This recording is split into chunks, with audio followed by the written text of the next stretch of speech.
C'est bientôt les fêtes et je vais vous montrer une première petite partie des préparatifs pour les fêtes de Pessah. Je vous précise juste que ça c'est pour mon cas à moi. Moi j'ai jamais fait les fêtes de Pessah chez moi. Ceux qui ont déjà fait les fêtes de Pessah à la maison, en général ils ont déjà tout ça. Ils ont déjà la vaisselle, ils ont déjà tout de prêt. Je vous rappelle que pendant cette fête-là, on n'a pas le droit de consommer ce qu'on appelle du chametz. Donc tout ce qui est en contact avec de la farine, toute notre vaisselle de l'année, on n'a pas le droit de l'utiliser pour Pessah. Ensuite, deuxième truc, je vous précise qu'il y a des moyens de faire avec ce que l'on a. Il y a des moyens, selon certains matériaux de vaisselle, de garder ce que l'on a et de le rendre cachère pour Pessah. Et c'est un peu plus compliqué, mais c'est possible.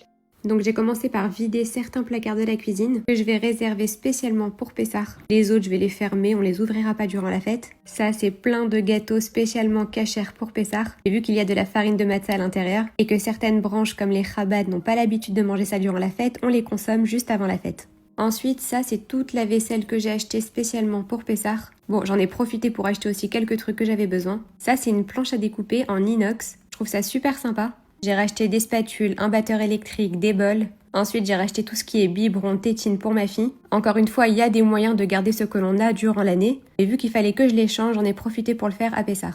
Ensuite, j'ai racheté des verres doseurs, des couteaux, un set de casseroles pour la viande. Pour le lait, j'ai seulement acheté 2 casseroles, un mixeur. Et maintenant, il reste plus qu'à tremper tout ça au mikvé.